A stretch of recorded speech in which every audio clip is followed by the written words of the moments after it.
Thank you for tuning in once again. My name is Sam, and you are welcome to Sam's Corner. Once again, if you haven't subscribed yet, make sure to subscribe and share with others as well. Thank you for liking our videos and also sharing our videos as well. This weekend actually was, I would say, a good weekend because so you're Manchester United support and as I support to Ghana Black Stars. I'm saying the energy in the baby. There is no rest in your pain. International break when in the league bar within it. But at least this weekend was a different one for us, Manchester United fans, and we managed to get a scrapping. But does it mean that it's all good? Is Manchester United back or let's see.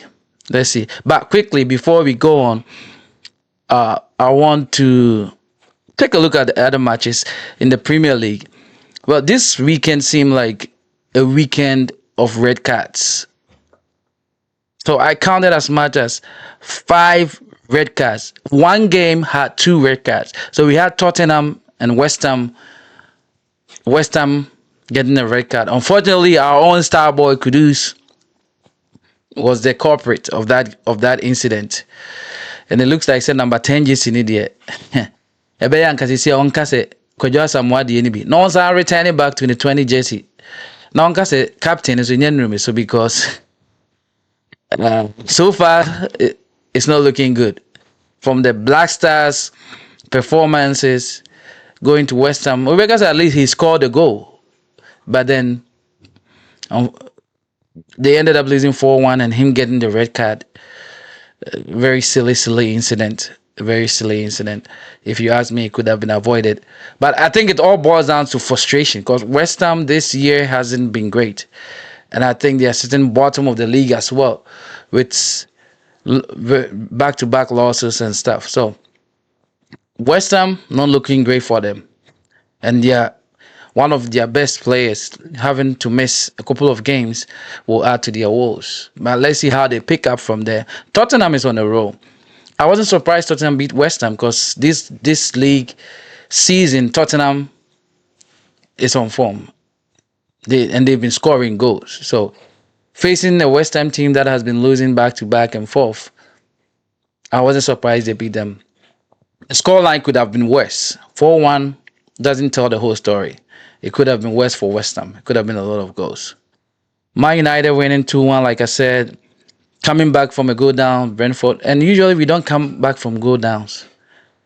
And am I surprised we won at Old Trafford against Brentford? Nah. Why? Because we are Manchester United. Would I have been surprised if we had lost and didn't come back? No, because this team is not still there. And to be honest, this coach is not the right coach for us. Like I said, I have no idea why they still have him there. Maybe they're trusting the process, like Joe Embiid, who say trust the process. But Coach Way, I don't see him lasting past Christmas. So let's see. Maybe this win is a turnaround. They've had a win before, but went back to losing. It's about the format of play. That is what I have an issue with this coach. But United won, so. What can I say? All right. Newcastle lost to Brighton, and Brighton, as usual, they have their days. But this season, there's been a little more consistency with Brighton. Fulham and Aston Villa. That was a game where he had 2 red cards in there as well. Aston Villa winning 3-1. Again, those two teams, Fulham, Aston Villa. Anyone who's been following the Premier League knows that those two teams are on a good season. They're both playing well. Aston Villa playing well in the Champions League as well. I'm not surprised they beat Fulham. I expected them to beat them, but Fulham has also been playing great as well. Southampton, man, I said it in the beginning of the year. After 2-3 games, I said it. Southampton is going to go back to the Championship. They are not ready for the Premier League. The weight of the players, they are too young, inexperienced, and don't have much to offer. So even though they were ahead 2-0, Leicester was still able to come back. The red card played a factor, but I believe when it was 2-1 or when it was 2-0 before Leicester scored the first goal, it was 11-11 and Leicester still was able to score a goal and you could see it coming. So aside from the red card, I could still see that Leicester would have come back in this game because Southampton is thin. And shout out to Jordan Ayew for grabbing that winning goal. I saw the look on his face, excited. See, that's what I'm saying. Ghana for omo call back or to omo clubs now say yeah you omo free prison. There's joy, there's excitement in their play. Fatau came on in this game and changed the whole game. But Fatau for Ghana Black Stars is different.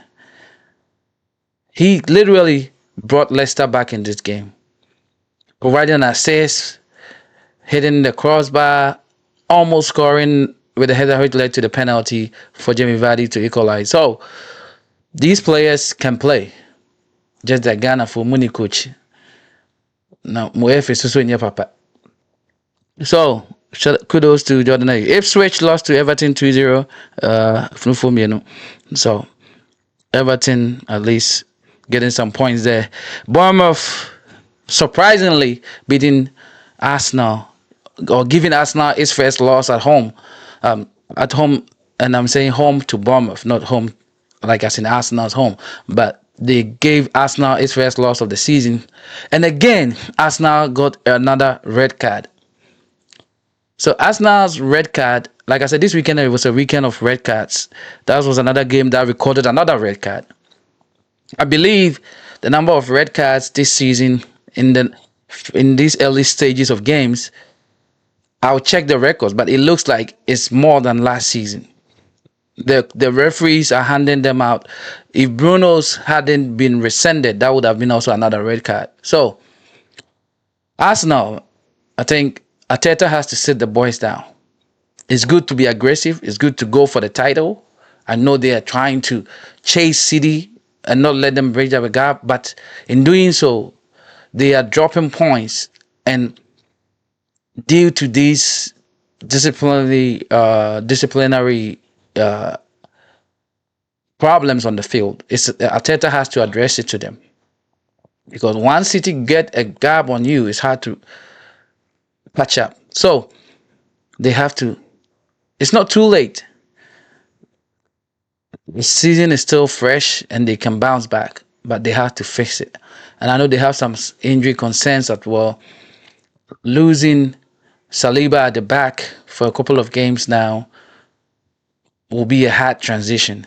So, Kwame Zafu, your team needs to stay disciplined on the field before it's too late to catch up to City. And now Liverpool also playing well. So, Arsenal needs to set up. Also, I hope Saka's injury is not too long and he can also come back soon. Wolves lost to 2-1 to City. Obvious. Scoreline, I expected to be bigger, but Wolves doesn't surprise me. Wolves have played really well the past few games as well. They have played really well. Although some score lines have not gone their favor, they have played decent. So City winning right there with an away win. Liverpool and Chelsea. Now that was the game of the week for me because Liverpool on the low have been playing well. Not under everybody's radar, but now people are beginning to see them talking that they also have a chance of winning the league because Slot had a little hiccup with Nottingham Forest and since then they haven't looked back. Liverpool are playing great. So, like I said the last time on the show, It appeared to be a two-horse race in the beginning of the season, but now everybody's seeing it as a three-horse race. Liverpool, City, Arsenal. Although Arsenal is struggling here, the I still see it as a three-horse race. Now, with the way Liverpool is playing, Klopp has got the boys playing well. He's got them playing with confidence. Player like Gakpo, last season didn't really have a good season. He's playing well. Gravenberch, Grant Alexander-Arnold, who got criticized last year for his lack of defense, he's back playing like his old self, giving a couple of assists here and there. So Liverpool are a contender for me. If you don't think Liverpool is a contender, I disagree with you. Liverpool are playing great, and they are going to give City and Arsenal one heck of a title challenge if they keep up this pace. So kudos to Liverpool for winning. And I know my brother Nee, you Nee has been on my case. Hey, shout out to Nee.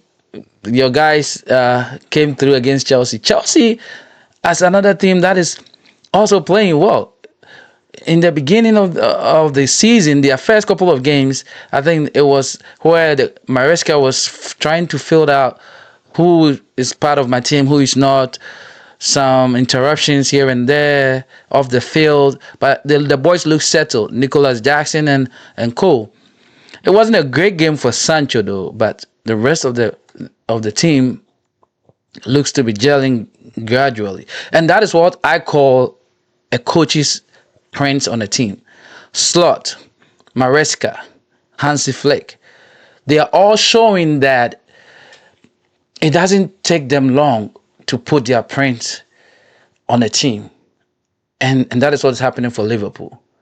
They are playing well. The same thing happening with Chelsea. They are playing well. Some people are comparing Arteta's third season with Ten Hag's third season to make a debate that it's still too early to judge him. No. Even though Arteta wasn't at the positions for Arsenal wasn't at the position they wanted to be. You could see what Arteta was building. Sorry. So it is happening, and United have to make a decision. I know they had a meeting the last time, and we still haven't heard anything. Ten Hag is still in charge, although we won though. We won, so that is one good one there. So something has to still be done about Eric Ten Hag. Now, quickly, we got Clasico coming up, and both teams actually went into this weekend or came out of this weekend with a win. An emphatic victory against Sevilla by Barcelona. And I said, Hansi Flick got the boys playing. It was good to see Gavi back on the field. That boy has a lot of energy. And already with the way Hansi has got this team playing and throwing in Gavi, it's going to be fun. The El Clasico is going to be fun. I can't wait. But before that, Barca has to go through Bayern in the Champions League this week, midweek. So hopefully that doesn't tire them out, and the El Clasico can still be fun. Madrid also won 2-1. Mbappe and Vinicius getting the goals. Mbappe scoring a very beautiful goal. I hope he's refreshed after not going to the international duty, and he can offer more to Madrid. He and Vinicius can coexist. Madrid can find out their form before they meet Barca. I hope they bring out the best of each other. That competition is a healthy competition, and I'm here for it. So a Clasico is coming on, and I can't wait. I can't wait for next weekend. I can't wait for next weekend to see how both teams fare out. So for all those La Liga fans, I think this is gonna be a weekend everybody's looking up to. Saturday, 3 p.m. La Liga El Clasico. First time Mbappe facing Barcelona. It's going to be a great one. It's going to be a good game. You don't want to miss that. So, fast forward. let's fast forward to our local side. The under 20s team is playing the U20 AFCON qualifiers, which is the WAFU Zone B. Their first game went in a 2-2 draw with Benin, the same Fefrekobo side.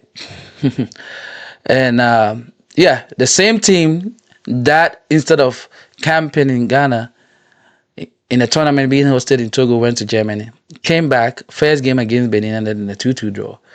But they bounced back, winning 2-2, winning 2-0 against Niger.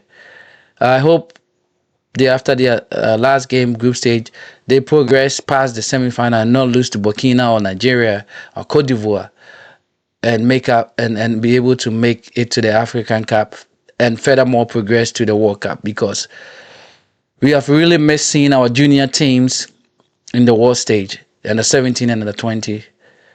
So shout out and kudos to all the Manchester United fans out there.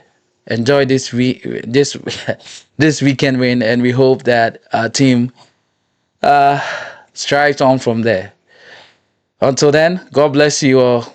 My name is Sam. Make sure to subscribe, and I'll see you in the next episode. Take care.